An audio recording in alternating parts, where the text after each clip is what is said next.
সুপ্রিয় দর্শক, TVN 24 news নেটওয়ার্কের নিয়মিত আয়োজন টিভিএন অ্যানালিসিস অনুষ্ঠান থেকে আপনাদের সবাইকে স্বাগত জানাচ্ছি আমি রানা আহমেদ।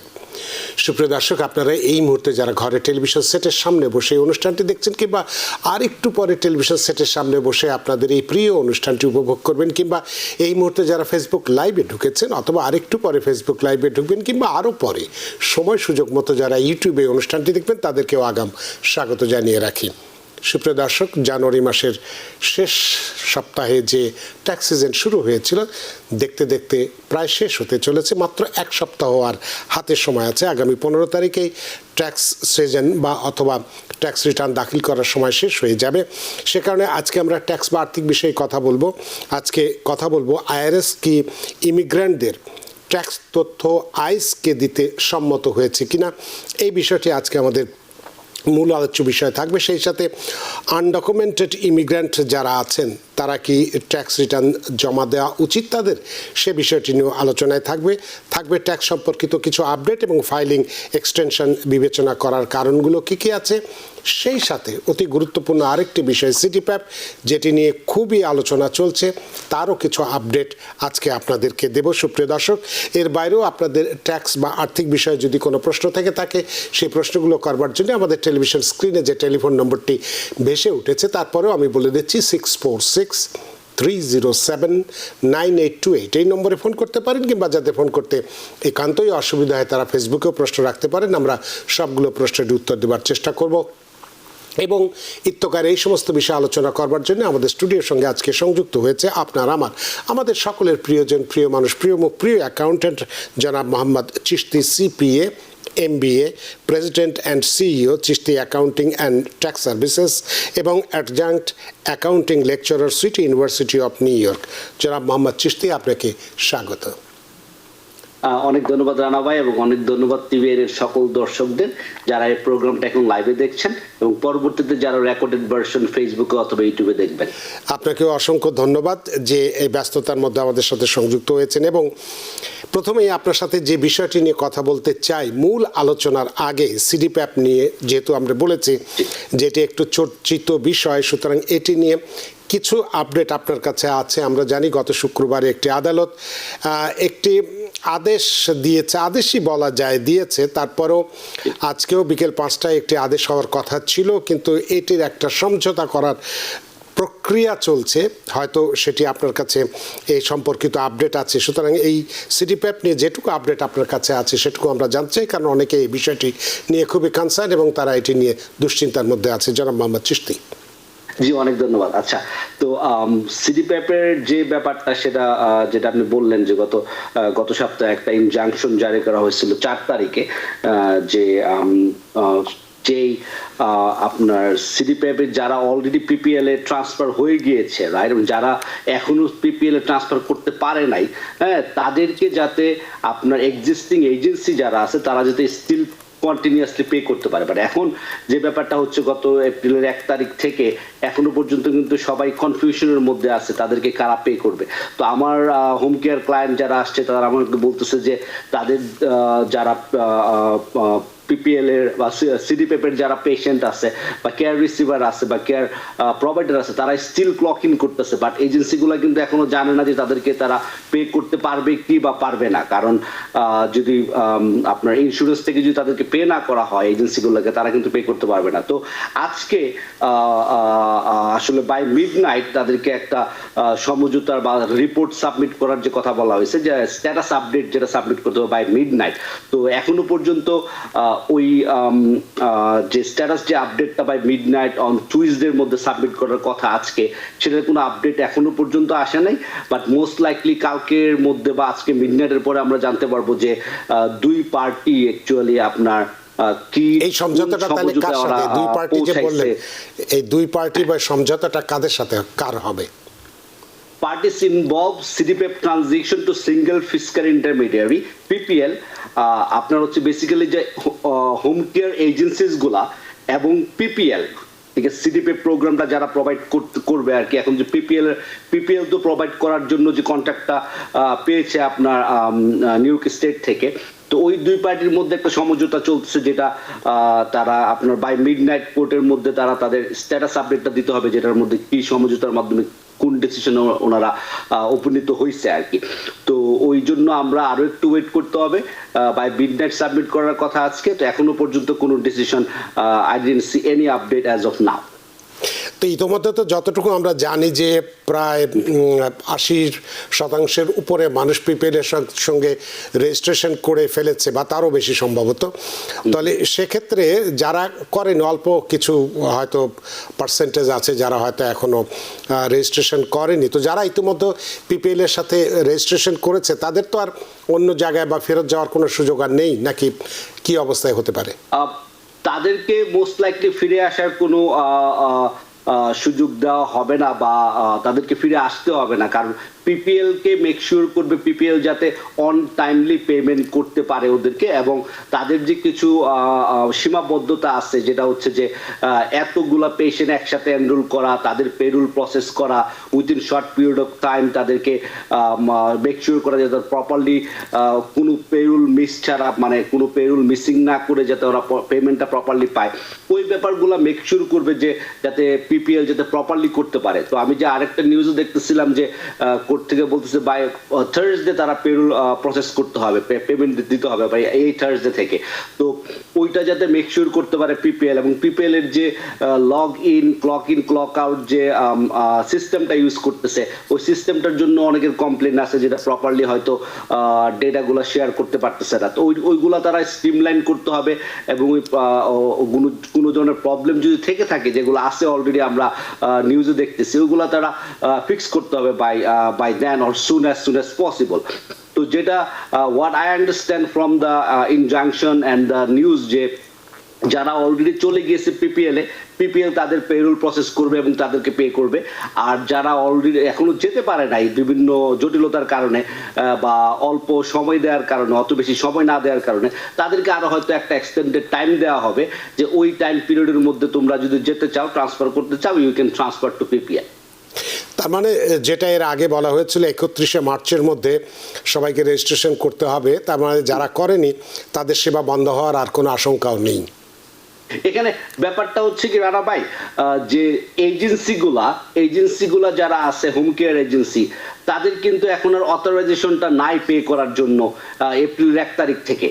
তো তাদেরকে যদি অথরাইজেশনটা আবার রেট্রোঅ্যাক্টিভলি দেওয়া হয়, অথবা অথরাইজেশনগুলো আবার দেওয়া হয় যে ঠিক আছে ইন্স্যুরেন্স কোম্পানি থেকে যে তোমরা পে করতে পারবা, যারা ক্লক ইন করতেছে বা যারা সেবাটা প্রদান করতেছে, যারা এখনো পিপিএল এ কনভার্ট করে নাই, তোমরা পে করতে পারবা আরো 6 মাস বা আরো 3 মাস, দেন এটা একটু স্মুথ হয়ে যাবে প্রসেসটা। এখন কোর্টের ডিসিশনের উপর বেস করবে যে তাদেরকে কিভাবে সুযোগটা দেওয়া হবে, 6 মাস দেওয়া হবে নাকি 3 মাস দেওয়া হবে। কিন্তু স্টিল কিন্তু ডিসিশনের অনুসারে যেটা আমি দেখতেছি যে স্টিল যে ঠিক আছে, স্টিল একটা সিঙ্গেল এফআই, যেটা হচ্ছে সিঙ্গেল ফাইন্যান্সিয়াল ইন্টারমিডিয়েট যেটা দেওয়া হয়েছে, ওটা থাকতেছে, বাট ওদেরকে ট্রান্সফার করার টাইমটা আরো 6 মাস বা 3 মাস দিয়ে দেওয়া হবে মোস্ট লাইকলি। তো তারপরও দেখা যাক যে কোর্টের ডিসিশন কি হয় আজকে অথবা পরে নিয়ার ফিউচারে, ওই কোর্টের ডিসিশনের উপর বেস করে আমরা আসলে জানতে পারবো যে আসলে এক্স্যাক্টলি কি হতে যাচ্ছে। অনেক ধন্যবাদ জনাব মোহাম্মদ চিশতি বিষয়টি ব্যাখ্যা করার জন্য। সুপ্রিয় দর্শক, আপনারা অনেকেই এই বিষয়টি সম্পর্কে জানতে চেয়েছিলেন, যতটুকু আমাদের কাছে আপডেট আছে সেটুকু আপনাদেরকে উপস্থাপন করলাম।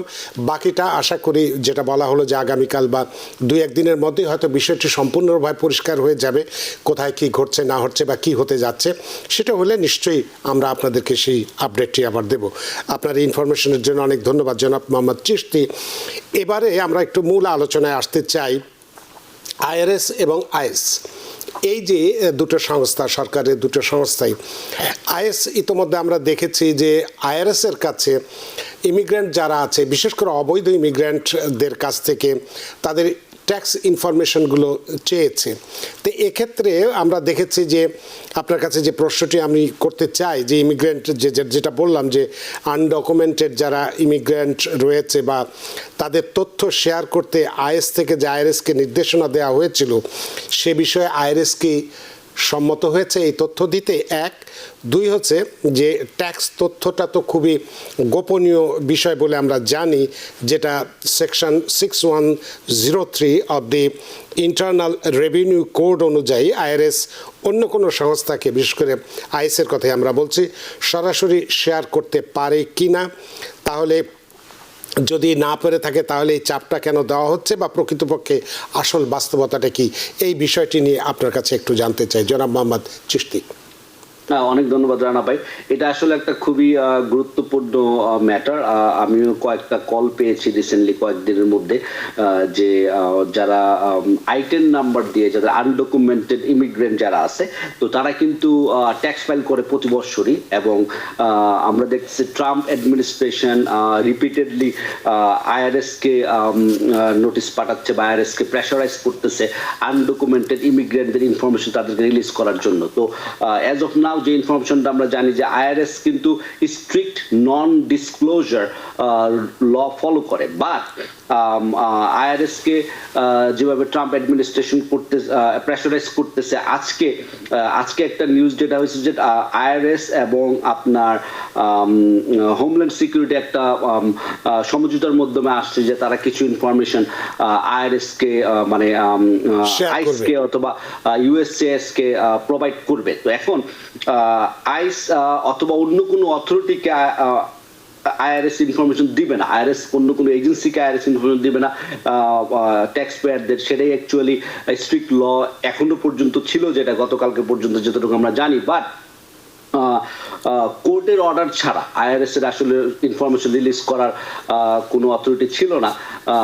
এখন যে ব্যাপারটা হচ্ছে ট্রাম্প অ্যাডমিনিস্ট্রেশন আপনার যে based on Trump administration request এবং আপনার আইআরএস এর যে কিছু সমঝোতা হয়েছে, সেখানে যে ব্যাপারটা বলা হচ্ছে যে ইনফরমেশন শেয়ারের ক্ষেত্রে two agencies come to an agreement on Monday. তো অন মানডে তারা এগ্রিমেন্টে আসছে। এখানে যে ব্যাপারটা বলা হচ্ছে যে যাদের নামে আপনার ডিপোর্টেশন অর্ডার আছে, যাদেরকে ইউনাইটেড স্টেটস থেকে বের হয়ে যাওয়ার কথা, ওই ডিপোর্টেশন অর্ডার যাদের আছে তাদের ইনফরমেশনগুলো শেয়ার করবে, এবং যারা আন্ডার ইনভেস্টিগেশন আছে তাদের ইনফরমেশনগুলো শেয়ার করবে। তো আমরা জানি না এক্স্যাক্টলি কত লোক, কত undocumented tax payer actually under investigation অথবা ডিপোর্টেশন অর্ডারের আওতায় আছে আর কি। তো এই ক্ষেত্রে আমরা হয়তো আরো ওয়েট করতে হবে দেখার জন্য যে নেক্সট স্টেপ কি হয়।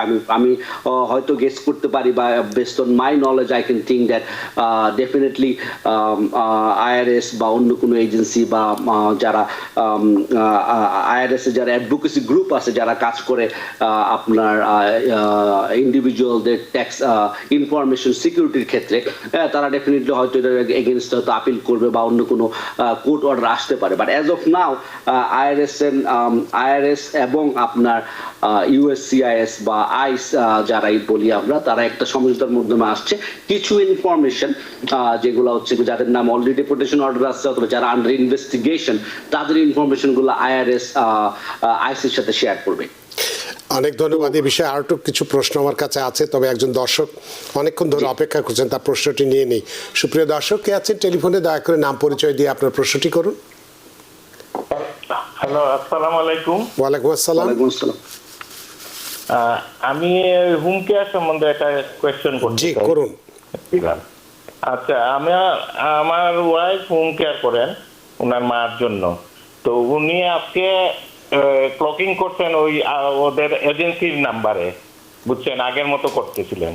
তো আমি আজকে পিপিএল এর যে ওটা আছে, অ্যাপ আছে, ওইটা ডাউনলোড করছি। করার পর আর কি এখন ডাউনলোড করার পরে আমি ওই নাম্বার দিয়ে রেজিস্ট্রেশন করে ফেলছি, মানে অ্যাপটা অ্যাক্টিভ করে ফেলছি। এখন আগের নাম্বারে উনি ক্লকিং করছেন, কিন্তু এখন ক্লক আউট করতে পারতেছেন না।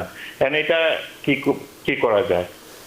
অনেক ধন্যবাদ আপনার প্রশ্নের জন্য। আগের নাম্বার কি আপনার যে প্রিভিয়াস এজেন্সি ছিল সেই এজেন্সির কথা বলতেছেন? জি জি জি।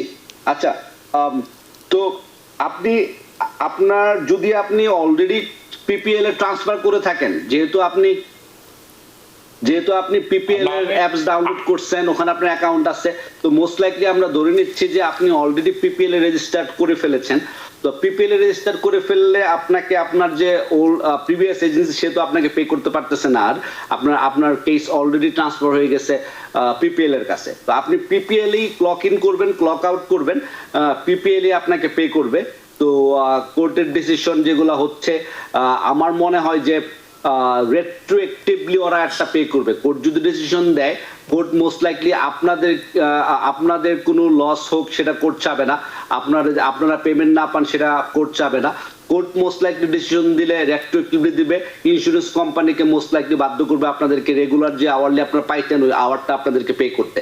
তো আপনি যদি অলরেডি পিপিএল এর ট্রান্সফার করে থেকে থাকেন, আপনি PPL E clock in clock out করেন, আর আপনার প্রিভিয়াস এমপ্লয়ারের এখানে আপনি ক্লক আউট না করলে it shouldn't be a problem, is just there internal যে clock in clock out system. কারণ হচ্ছে এজেন্সিগুলা আপনার সিডি পেপের যে পেমেন্ট অথবা অথরাইজেশন সেটা ওনাদের এখন নাই, তো ওনারা আপনাকে চাইলেও পে করতে পারবে না।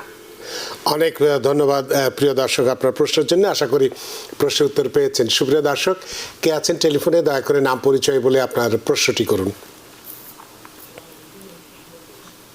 হ্যালো, জি। আচ্ছা, আমি একটা জিনিস জানতে চাচ্ছি, এটা আজকে প্রাসঙ্গিক কিনা জানি না, ট্যাক্স ফাইলের ব্যাপারে। জি। আমি যদি গাড়ি কিনে উবার করি, তবে ট্যাক্স ফাইলের ক্ষেত্রে কি আমার এই গাড়ির যে পেমেন্টটা বা গাড়িটা যে কিনেছি সেটা কি অ্যাড হবে?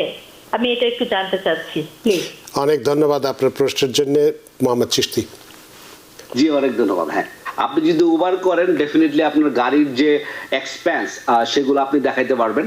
তো এর মধ্যে গাড়ির খরচটা দেখানোর ক্ষেত্রে কিছু স্পেসিফিক রুলস আছে, যে আপনি গাড়িটার মোস্ট লাইকলি যেভাবে আমরা গাড়ির খরচটা দেখাই সেটা হচ্ছে গাড়ির যে প্রাইসটা, সেই প্রাইসটাকে আমরা ডেপ্রিসিয়েট করি মোস্ট লাইকলি, যেটা হচ্ছে যে গাড়ির ক্ষেত্রে 5 বছরের জন্য আমরা ডেপ্রিসিয়েট করি। তার মানে 5 বছর গাড়ির যে টোটাল প্রাইসটা সেটাকে আপনার ডিভাইড করে আপনি দেখাইতে পারেন। প্রথমের বছরগুলোতে একটু বেশি করে দেখানো যায়, এর পরের বছরগুলোতে আস্তে আস্তে অ্যামাউন্টটা কমতে থাকে। তো গাড়ির ডেপ্রিসিয়েশন খরচটা দেখাইতে পারবেন। আর মোস্ট লাইকলি আপনার যে কনফিউশনটা সেটা হচ্ছে আপনি মান্থলি যে পেমেন্টটা করেন সেই পেমেন্টটা খরচ দেখাইতে পারবেন কিনা। যেহেতু গাড়ি কিনছেন, আপনি হয়তো ফাইন্যান্স করছেন, তো পেমেন্টটা দেখানো যাবে না। আপনি যদি ডেপ্রিসিয়েশন দেখান, আপনি ডেপ্রিসিয়েশন খরচ দেখাবেন, বাকি আদার খরচ দেখাবেন, এবং পেমেন্টের মধ্যে যে ইন্টারেস্ট পোরশনটা আছে ইন্টারেস্টটা আপনি খরচ হিসাবে দেখাতে পারবেন। প্রিন্সিপাল যেটা দিচ্ছেন সেটা খরচ হিসাবে দেখাতে পারবেন না। তো যেটা আপনি করবেন, আপনি ইয়ারলি একটা স্টেটমেন্ট নেবেন আপনার যার কাছ থেকে আপনারা বড় করছেন, লোনটা নিচ্ছেন আপনার ফাইন্যান্স কোম্পানি লোন, ওদের কাছ থেকে। ওখানে আপনি দেখবেন টোটাল আপনি সারা বছরে কত টাকা ইন্টারেস্ট দিয়েছেন প্লাস কত টাকা প্রিন্সিপাল দিয়েছেন। ইন্টারেস্ট পোরশনটা আপনি আপনার উবারের খরচ হিসেবে দেখাবেন, এবং আপনার গাড়িটাকে আপনি ডেপ্রিসিয়েট করবেন, ডেপ্রিসিয়েট করে গাড়ির অবচয় খরচ বা ডেপ্রিসিয়েশন খরচটা দেখাবেন প্রতি বছর। ধন্যবাদ। অনেক ধন্যবাদ প্রিয় দর্শক আপনার প্রশ্নের জন্য। আশা করি প্রশ্ন উত্তর পেয়েছেন। সুপ্রিয় দর্শক, কে আছেন টেলিফোনে, দয়া করে নাম পরিচয় দিয়ে আপনার প্রশ্নটি করুন। আসসালামু আলাইকুম। ওয়ালাইকুম আসসালাম। সোহেল বলছি। জি। আচ্ছা, জি, আমি আসলে হোম কেয়ার রিলেটেড প্রশ্ন করতে যাচ্ছিলাম একটা। জি, করুন। আচ্ছা, এটা হচ্ছে যে আমি তো আমার প্যারেন্টসের জন্য করতেছি হোম কেয়ার, যেটা 60 ঘন্টারও কিছু বেশি। জি। এখন আমার প্রশ্ন হচ্ছে, মানে এই সময়ের বাইরে যদি আমি আরো কিছু কাজ করি, যেমন অনেকে উবার বা যদি পাশাপাশি আরো কোনো কিছু করি, তাহলে কি এগুলা কমপ্লিট করবে, মানে আইআরএস বা টোটাল ফিগারের সাথে আর কি? আচ্ছা, আপনার প্রশ্নের জন্য ধন্যবাদ জনাব মোহাম্মদ চিশতি। আচ্ছা, তো আপনি যেটা বলেছেন যে আপনি 60 আওয়ারের মতো পাচ্ছেন, রাইট? হ্যাঁ। তো 60 আওয়ার ঘন্টায় পাইলে আপনি আপনার যদি সেম টাইমে যদি আপনি দুইটা কাজ না করেন তাহলে you shouldn't have any problem. তো আপনি অনেকেই আছে দুইটা জব করে, অনেকেই আছে দুইটা ফুল টাইম জব করে তাদের ফাইন্যান্সিয়াল সিচুয়েশনের কারণে। তো আপনার যদি ওরকম হয় যে হ্যাঁ ঠিক আছে, আপনি 9 ঘন্টা করে বা 10 ঘন্টা করে 6 দিন কাজ করছেন আপনার প্যারেন্টের জন্য, একটা দিন আপনি গাড়ি চালাচ্ছেন, দেয়ার শুডন্ট বি এনি প্রবলেম। তো আপনি জাস্ট মেক শিওর করতে হবে আপনার একই সময়ে দুইটা কাজ করতে পারবেন না। দেখুন, আপনি ক্লক ইন করলেন মা বাপরে টেক কেয়ার করার জন্য, আপনি তখন যে গাড়ি চালাচ্ছেন, দ্যাটস এ প্রবলেম। সিমুলটেনিয়াসলি দুইটা কাজ না করলে, আপনি যদি 80 ঘন্টা 100 ঘন্টা কাজ করেন, দুইটা বা তিনটা জব করেন, IRS have no problem with that. IRS এর প্রবলেম হচ্ছে যে আপনি যদি তাদেরকে ট্যাক্স পে না করেন, তা আপনি কাজ করবেন বেশি বেশি করে, আইআরএস কে ট্যাক্স দিবেন, IRS is happy. But home কেয়ারের যে রিলেশনটা, সেটা হচ্ছে যেহেতু আপনি একটা কাজের মধ্যে ক্লক ইন করে আসেন, কারণ আপনি you suppose to take care of আপনার প্যারেন্টস বা যার জন্য আপনি মাদার ইন লর জন্য কাজ করেন, হ্যাঁ, তাদের জন্য তাদেরকে ওই টাইমটা তাদেরকে দেওয়ার জন্য আপনি পেরোল নিচ্ছেন। তো ওই টাইমটা বাদে যদি আপনি ক্লক আউট করেন, ক্লক আউট করে ওই আরেকটা জব করেন, বা আপনি যেদিন বন্ধ সেদিন আরেকটা জব করেন, সেটা আপনার জন্য কোনো প্রবলেম হবে না। অনেক ধন্যবাদ। তার মানে ক্লক ইন থেকে ক্লক আউট, ইন বিটুইন এর মধ্যে Right, কোনো এখন কাজ না করে আপনি- তার বাইরে যা খুশি করা যেতে পারে। এখন একটা জব করার পাশাপাশি আপনি যদি আপনার অফিসে, just take it as a you are working in a company, right? আপনি ওই কোম্পানিতে না যেয়ে যদি আপনি ক্লক ইন করে বাসায় বসে থাকেন, আপনারা তো কোম্পানি পে করবে না। হ্যাঁ, যদি তারা ফাইন্ড আউট করে, ডেফিনেটলি তারা আপনাকে ফায়ার করে দিবে, অথবা আপনার নামে কমপ্লেন্ট হবে, রাইট আপ হবে। তো মেক শিওর করতে হবে, আপনি যখন আপনার প্যারেন্টের জন্য হোম কেয়ারের সার্ভিসটা দিচ্ছেন, আপনি এটা একটা জব, আপনারা হায়ার করা হয়েছে এই জব প্রোভাইড করার জন্য, আপনি ওদের সাথে থাকতে হবে এবং ওদেরকে সার্ভিসটা দিতে হবে, এবং ওনাদের সাথে থেকে আপনি ক্লক ইন করে আপনার আওয়ারটা শেষ হলে, ধরেন 5 ঘন্টা কাজ করেন আপনি ডেইলি, সকালবেলা 8টা থেকে আপনি কাজ করলেন 5 ঘন্টা, 3টা পর্যন্ত, 4টা পর্যন্ত, তারপরে আপনি ক্লক আউট করার পরে you can go to another job. হ্যাঁ, ওটাতে কোনো রেস্ট্রিকশন নাই। অনেক ধন্যবাদ প্রিয় দর্শক আপনার টেলিফোনের জন্য। আরও দর্শক টেলিফোনে আছেন, আপনাদের ফোন আমরা নিশ্চয়ই নেব এবং আপনাদের প্রশ্ন উত্তরও দেব। তবে তার আগে একটু বিরতি নিতে চাই। সুপ্রিয় দর্শক, আমরা কিন্তু খুব গুরুত্বপূর্ণ একটি বিষয় নিয়ে কথা বলছি, যে আইআরএসকে, ইমিগ্রেন্টদের ট্যাক্স তথ্য আইএসকে দিতে সম্মত যে হয়েছে, সেটা আদৌ কতটুকু যৌক্তিক বা কতটুকু আইনসম্মত, সেই বিষয়টি নিয়ে আমরা কথা বলছি এবং এই প্রেক্ষিতে কিছুটা আলোচনা করেছি। বাকিটা কিছু প্রশ্ন আমারও আছে, সেটি করব, তবে এটি বিরতি নেবার পরে। সুপ্রিয় দর্শক, নিচ্ছে একটি ছোট্ট বিরতি, সে পর্যন্ত আমাদের সাথেই থাকুন। সুপ্রিয় দর্শক, বিরতির পর ফিরে এলাম আপনাদের প্রিয় অনুষ্ঠান টিবিএন অ্যানালিসিসে।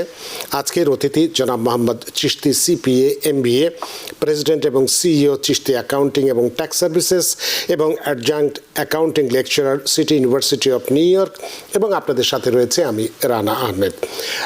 বিরতির আগে বলেছিলাম আরও দর্শক টেলিফোনে আছেন। সুপ্রিয় দর্শক, কে আছেন টেলিফোনে? দয়া করে নাম পরিচয় দিয়ে আপনার প্রশ্নটি করুন। হ্যালো, জি জি জি ভাইয়া, আমি কুইন্স থেকে বলছিলাম। জি, প্রশ্ন করুন। আমার একটা কোশ্চেন আছে, যে আমি আমার আম্মার হোম কেয়ার করি। জি তো এতদিন আমি ওই এজেন্সির সাথে কলিং কলার করতেছিলাম, জি কিন্তু আজকে হঠাৎ করে এটা অফ হয়ে গেছে। তো আমি পিপিএল এ গিয়েছি, তো ওখানে যে ওরা যেটা আমাকে অ্যাপ দিচ্ছে, ওই অ্যাপে যে আমি করতে চাইলাম আমাকে দিচ্ছে না, কিন্তু পিপিএল এ কল দিয়ে ওদের সাথে আমি কোনো যোগাযোগ করতে পারছি না। এটার জন্য আমি কি করতে পারি? অনেক ধন্যবাদ আপনার প্রশ্নের জন্য জনাব চিশতি। যে আপনি পিপিএল এ ট্রান্সফার করছেন কখন? পিপিএল এ তো মার্চের 31 তারিখে ট্রান্সফার করে ফেলার কথা। আপনি কি তার আগে হ্যাঁ, ট্রান্সফার হয়ে গেছে আরো 3 সপ্তাহ আগে।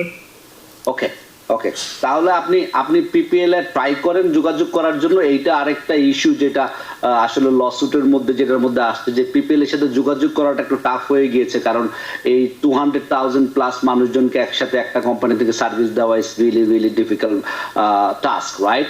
তো আপনি যেটা করবেন, পিপিএল এর সাথে যোগাযোগ করেন, এবং ওই যে আপনি অনলাইনে বা ওরা আপনাকে যে লিঙ্ক পাঠাইছে যে কিভাবে ক্লক ইন ক্লক আউট করবেন, এখানে কিছু ট্রেনিং ভিডিও আছে। ভিডিওগুলো যদি দেখেন, you should be able to clock in with your information, right? তো আপনি যদি না পারেন, তাহলে ভিডিও দেখে যদি না পারেন, তাহলে ট্রাই করেন বারবার পিপিএল এর সাথে যোগাযোগ করার জন্য। যেটা আমি একটু আগে বললাম, যে এজেন্সিগুলো চাইলেও কোর্ট থেকে আপনার ডিসিশন আসার আগে তারা আপনাকে পে করতে পারবে না, কারণ যেহেতু এজেন্সিগুলোর অথরাইজেশনটা এখন আর নাই পে করার জন্য আপনাকে সিটি পেপের আন্ডারে। তো আপনি জাস্ট, যেহেতু আপনি ট্রান্সফার করে ফেলছেন, আপনাকে পিপিএল পে করবে, এজেন্সিগুলো আপনাকে আর পে করবে না। এখন আপনি পিপিএল এর সাথে ট্রাই করেন, বারবার কল দেন, ওদের ওয়েবসাইটে যে কাস্টমার সার্ভিস নাম্বার আছে কল দেন, অথবা ট্রেনিং ভিডিও দেখে আপনি ক্লক ইন ক্লক আউট করার চেষ্টা করেন। ধন্যবাদ। অনেক ধন্যবাদ প্রিয় দর্শক, আশা করি আপনার প্রশ্নের উত্তর পেয়েছেন। দু একটা প্রশ্ন আমাদের ফেসবুকেও এসছে। মোহাম্মদ সেলিম, তিনি বলছেন, আই অলরেডি গো সিডি প্যাপ to PC, can I go now PPL?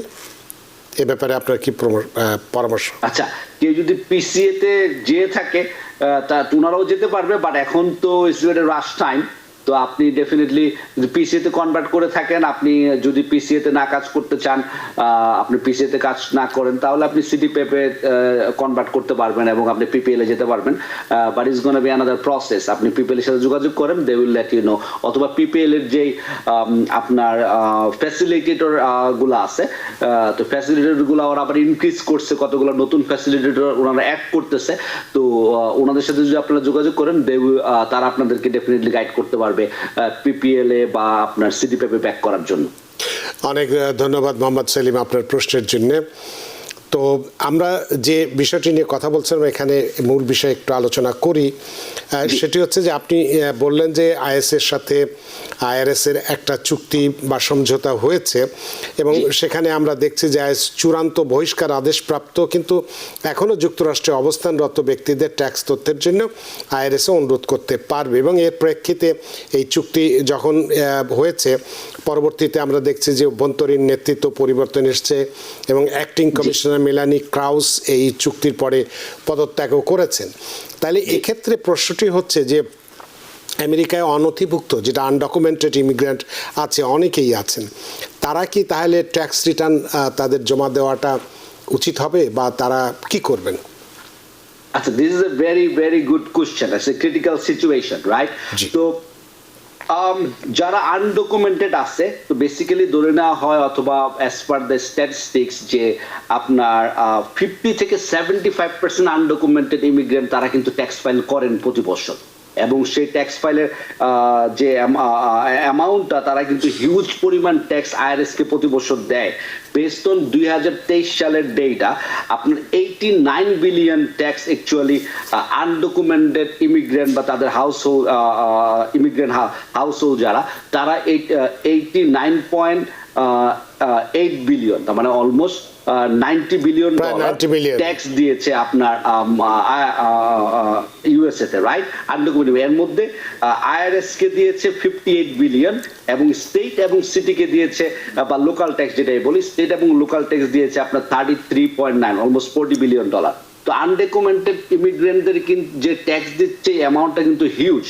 এবং আরেকটা জিনিস আমি বলি যে ট্রাম্প অ্যাডমিনিস্ট্রেশন অথবা ইউএসসিআইএস যারা আপনার গেস করতেছে মোটামুটি যে আপনার 700,000 আনডকুমেন্টেড ইমিগ্রেন্ট আপনার ট্যাক্স ফাইল করতেছে। বাট এটা কিন্তু এস্টিমেট, এটা কিন্তু আইআরএস কিন্তু কোনো ডেটা কারো কাছে রিলিজ করে নাই যে যেটা দিয়ে আপনি যে ইনফরমেশন অথবা ইনফরমেশনগুলো ইউএসসিএস এর কাছে রিলিজ করে নাই এখনো। তো এখন এই আনডকুমেন্টেড ইমিগ্রেন্টরা যদি ট্যাক্স ফাইল না করে তাহলে কি হবে, রাইট? এবং আরেকটা ব্যাপার মাথায় রাখতে হবে, ট্যাক্স ফাইল করা আইআরএস কিন্তু always as of now always undocumented ইমিগ্রেন্টদেরকে ট্যাক্স ফাইল করার জন্য এনকারেজ করেছে সবসময়। যে আপনি ইউএসএতে যদি ইলিগালি থাকেন এটা অথবা আপনি কোনো ক্রাইম করেন, সেটা একটা অপরাধ, ট্যাক্স না দেওয়া আরেকটা অপরাধ। বেসিক্যালি আপনি একটা অপরাধের উপরে আরেকটা অপরাধ কিন্তু করতেছেন, তো আপনার জন্য উচিত হবে ট্যাক্স ফাইল করা। এখন ব্যাপারটা হচ্ছে যে ট্যাক্স ফাইল করলে আরো কিছু বেনিফিট আছে, অফকোর্স। ওই বেনিফিট গুলো দেখা গেলো যে আপনি you can show that you are a law abiding citizen, আপনি ট্যাক্স পে করতেছেন as a your fair share of your income. তো এখন যে সিচুয়েশনটা তৈরি হয়েছে actually it's a little bit scary situation as a for some if somebody is undocumented, উনি ওনার ইনফরমেশনটা দিয়ে যদি মনে করে যে বিপদে পড়বে, তাহলে হয়তো তারা ওই ইনফরমেশনটা দিবে না, রাইট? অথবা ট্যাক্স ফাইল করবে না। আরেকটা ব্যাপার এখানে, এই 2025 সালে আইআরএস কিন্তু এক্সপেক্ট করতেছে তারা $500 বিলিয়ন মতো রেভিনিউ লুজ করবে। হ্যাঁ, ওই রেভিনিউ 500 বিলিয়ন, $500 বিলিয়ন মানুষ আইআরএস এর যে রেভিনিউ প্রতি বছর ট্যাক্সের মাধ্যমে যে কালেক্ট করে, ওইটা তারা রেভিনিউ লুজ করবে।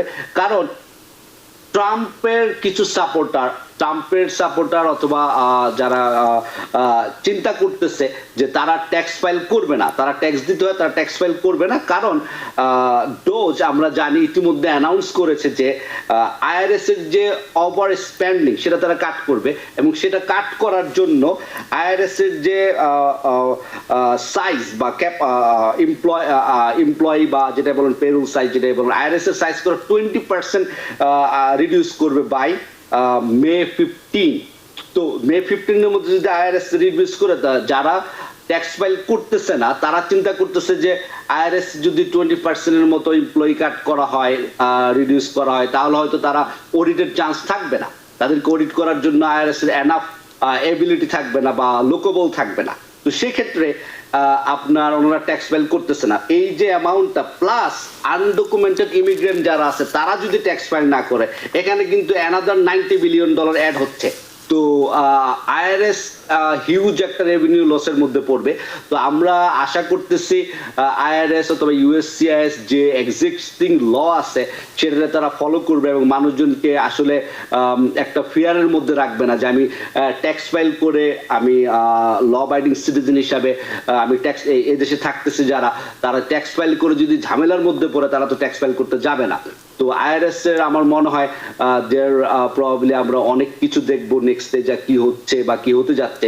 তো আমরা আর্লি কোনো ডিসিশনে যেতে চাই না, বাট আমি মনে করি যারা আনডকুমেন্টেড আছেন আপনারা আইটেম দিয়ে ট্যাক্স ফাইল করেন, এটা কিন্তু ইন ফিউচারে আপনাদের জন্য যখন আপনারা গ্রিন কার্ড বা সিটিজেনশিপের জন্য অ্যাপ্লাই করতে যান, আপনাদের ট্যাক্স ফাইলিংটা থাকলে এটা আপনাদের কেসটাকে স্ট্রং করে। তো আপনাদের নামে যদি কোনো ডেপুটেশন অর্ডার না থাকে, আপনাদের নামে যদি কোনো ইনভেস্টিগেশন অনগোয়িং না থাকে, still you should file your tax return, অথবা ইনভেস্টিগেশন থাকলেও you should file your tax return. এখন আপনি একটা অপরাধ করছেন অ্যাজ এ আনডকুমেন্টেড ইমিগ্রেন্ট, আপনি আরেকটা অপরাধ করা কিন্তু আপনার কেসটাকে আরো উইক করবে। আপনি একটা অপরাধ করছেন, সেটা থেকে মাপ পাইতে চাইলে আপনি আরেকটা অপরাধ করবেন না, আপনি কন্টিনিউয়াসলি ট্যাক্স ফাইল করাটা মনে হয় যে একটা ওয়াইজ ডিসিশন হবে। তারপরে আপনি আপনার অ্যাটর্নির সাথে কথা বলেন, লয়ারের সাথে কথা বলেন এবং নিউজ দেখেন যে কি হতে যাচ্ছে নেক্সটে। ট্রাম্প অ্যাডমিনিস্ট্রেশন আর যে ইউএসসিএস এর যে নেগোসিয়েশন প্রসেসটা সেটা কতদূর পর্যন্ত ইন রিয়েলিটিতে আসবে। এখানে যদি কোনো অন্য কোনো জাজ বা ওরা আপিল করে ওখানে যদি এটাকে ব্লক করা হয় তাহলে হয়তো তারা ইনফরমেশন শেয়ার করতে পারবে না। বাট সো ফার আইআরএস কিন্তু strictly non disclosure law follow করে। তো ওইটা থেকে সরে আসার যে ঘোষণা আসছে গতকালকে, ওইটাও আমরা দেখতে হবে এক্স্যাক্টলি ইন ডিটেলস যখন আসবে যে এক্স্যাক্টলি কাদের ইনফরমেশনগুলো ওরা শেয়ার করবে। আর যখনই বলেন যে আইআরএস শেয়ার করবে না, সেক্ষেত্রেও কিন্তু একটা জিনিস আছে, কোর্ট অর্ডার থাকলে, কোর্ট যদি স্পেসিফিক্যালি কারোর ডেটা চেয়ে পাঠায় আইআরএস এর কাছে, আইআরএস কিন্তু অলওয়েজ আপনার ডেটা দিবে। এখন কোর্ট যদি কাউকে ডিপোর্ট করার জন্য বলে এবং কোর্ট থেকে যদি অর্ডার আসে, সেক্ষেত্রে কিন্তু আইআরএস এর ডেটা না দেওয়া ছাড়া কোনো অপশন নাই। তো আমি মনে করি যে আপনি আনডকুমেন্টেড হলেও আপনার যদি ট্যাক্স ফাইল করে থাকেন প্রতি বছর, এবছর আপনার ফাইল করা উচিত। না, সেটা তো ঠিক আছে, কিন্তু এখন যে অবস্থা, তার মানে আপনার আলোচনার প্রেক্ষিতে মনে হচ্ছে যে এর একটা শাকের করাতের মধ্যে আছে, এদিকে গেলেও কাটে ওদিকে গেলেও করলে সমস্যা। আইএসের একটা ভয় দেখা যাচ্ছে যে ইনফরমেশন চলে গেলে কোথায় আছে না আছে ঠিকানা পেয়ে যাচ্ছে। আবার অন্যদিকে যেটা বললেন যে আইন অমান্যের অপরাধে আরেকটি অপরাধ হবে, সেক্ষেত্রে আমরা ধরলাম সমস্ত রকম ভয় ডর উপেক্ষা করে আমি ট্যাক্স ফাইল করব, তাহলে সেক্ষেত্রে পদ্ধতিটা কি হবে, কোন পদ্ধতিতে বা কিভাবে তিনি ট্যাক্স ফাইল করবেন? নর্মালি যারা আনডকুমেন্টেড ইমিগ্রেন্ট তারা যখন ট্যাক্স ফাইল করেন, ওনারা আপনার মেইনলি আইটেন নাম্বারের মাধ্যমে ট্যাক্স ফাইল করেন। আইটেন নাম্বারের মাধ্যমে ট্যাক্স ফাইল করলে যেটা হয়, আপনি যে অ্যামাউন্টটা ট্যাক্স পে করেছেন ওই এবং যে অ্যামাউন্টটা আপনার ট্যাক্স উইথহোল্ডিং হয়েছে সেটা আপনি আইআরএস কে পে করে দেন। তো এখন কিন্তু যারা আনডকুমেন্টেড ইমিগ্রেন্ট ট্যাক্স পে করতেছে, এটা কিন্তু খুবই একটা ভালো জিনিস। কারণ আমাদের কমিউনিটিতে অনেক সময় আমরা মনে করি যে অনেক একটা দেখি যে যখন পলিটিক্যাল ডিবেট হয় যে আনডকুমেন্টেড ইমিগ্রেন্ট আমাদের কাছ থেকে সব সুবিধা নিচ্ছে, তারা কোনো ট্যাক্স পে করতেছে না, তারা শুধু benefit. That's not really true. If you see the data, undocumented immigrant paying $80-90 billion in taxes. এখন আমরা যে ফ্যাসিলিটিস গুলো পাই সিটি লেভেলে বা আপনার লোকাল স্টেট এবং লোকাল লেভেলে, সেখানেও কিন্তু $40 বিলিয়ন ট্যাক্স আপনার আনডকুমেন্টেড ইমিগ্রেন্টরা দিচ্ছে। সেক্ষেত্রে কিন্তু তারা school, health care, infrastructure, social প্রোগ্রামের জন্য কিন্তু ওই টাকাগুলোও কিন্তু আসতেছে। তো মেক শিওর করতে হবে আমরা কিছু বলার আগে যে আনডকুমেন্টেড ট্যাক্স দিচ্ছে না। আমরা জানি যে শুধু যে এটাই না, আপনারা যখন আপনারা মনে করেন পেরুল ট্যাক্স বা আপনার ইনকাম ট্যাক্সই তো শুধু ট্যাক্স না। একজন লোক যখন এখানে থাকে, কাজ করে, সে কিন্তু আদার সেলস ট্যাক্স আছে, ভ্যাটস আছে, বিভিন্ন ধরনের ট্যাক্স তারা পে করে। তো এখানে আপনার they are contributing to the society. তো আমি যেটা বলবো যে ইউএসসিআইএস এর ইস্যু একটা, আপনার আইসের ইস্যু ডেফিনেটলি একটা, ওদের জব ওদেরটা, কিন্তু ট্যাক্স ফাইল করাটা জরুরি। এখন ট্যাক্স ফাইল করতে হইলে যারা করতেছেন, আরেকটা কিন্তু আমি যে একটু আগে ক্লিয়ার করলাম যে এখানে যে যাদের নামে অলরেডি ডিপোর্টেশন অর্ডার তাদের ইনফরমেশন গুলো দেওয়ার কথা বলছে, রাইট? যারা আন্ডার ইনভেস্টিগেশন তাদের ইনফরমেশন দেওয়ার কথা বলছে। এখন 700,000 মানুষ যারা 700,000 মানুষ যারা ট্যাক্স ফাইল করতেছে, তারা কিন্তু সবাই কিন্তু আপনার আনডকুমেন্টেড না, রাইট?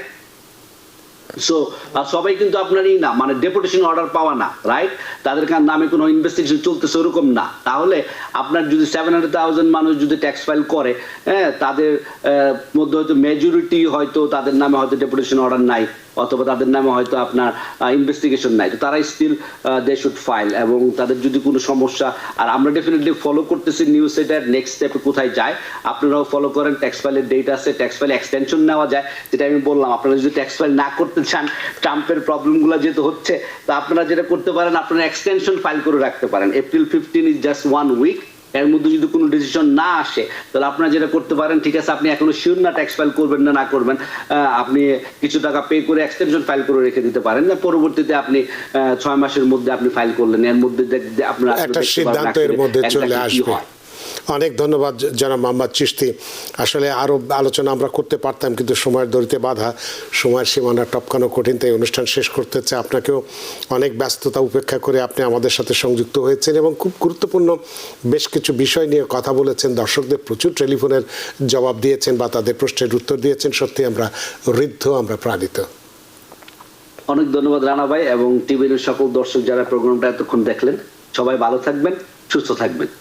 আপনাকেও আবারও ধন্যবাদ। সুপ্রিয় দর্শক, এতক্ষণ আমরা আইআরএসকে, ইমিগ্রেন্টদের ট্যাক্স তথ্য আইএসকে দিতে সম্মত হয়েছে, সেই বিষয়টি সম্পর্কে আমরা কথা বলেছি, এবং যেটা আনডকুমেন্টেড ইমিগ্রেন্ট যারা আছেন তাদের ট্যাক্স রিটার্ন জমা দেওয়া উচিত হবে কিনা, সেটির আইনগত বৈধতার দিক থেকেও আমরা আলোচনা করেছি।